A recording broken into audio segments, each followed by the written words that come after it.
L'œuvre de la proclamation de la bonne nouvelle du salut en Jésus doit être terminée. Nous devons nous impliquer totalement. Et cela est la stratégie de Dieu pour préparer son peuple et le monde à son retour. En voyant la souffrance qui met ce monde en pièces, nous ne pouvons plus rester sans rien faire. Les champs sont mûrs pour la moisson, mais il ne peut y avoir de moisson si l'on ne plante pas de semences et si l'on ne cultive pas. Les actions d'évangélisation sont de merveilleux projets de moisson, mais comment moissonnerons-nous si nous n'avons jamais semé? La plantation se fait selon la volonté du Père. Aucun autre moyen ne serait suffisant. L'une des expériences les plus déplaisantes de la vie, c'est quand on prend conscience que l'on a tort alors que l'on était convaincu d'avoir raison. Croire que nous sommes arrivés à Moscou quand en réalité nous sommes à Lima.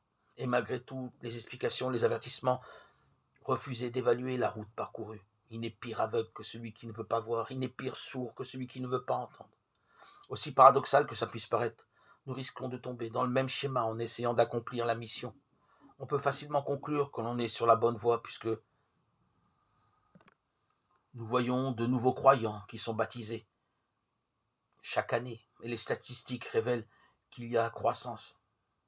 Mais si nous étudions l'objectif auquel Jésus pensait quand il nous a confié la mission, nous découvrirons peut-être la triste réalité. Nous faisons ce que nous considérons comme le meilleur possible humainement, mais pas ce que le Maître a enseigné.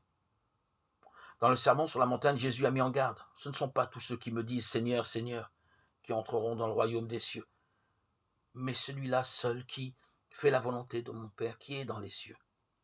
Beaucoup me diront ce jour-là, Seigneur, Seigneur, n'est-ce pas ton nom que nous avons parlé en prophète, par ton nom que nous avons chassé des démons, par ton nom que nous avons fait beaucoup de miracles?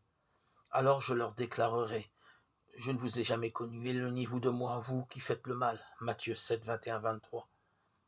Quelle triste description de la condition de personnes pourtant sincères et qui ont fait ce qu'elles considéraient comme bon, mais qui seront pourtant perdues au dernier jour, et ce pour une simple raison. Elles ne faisaient pas la volonté du Père.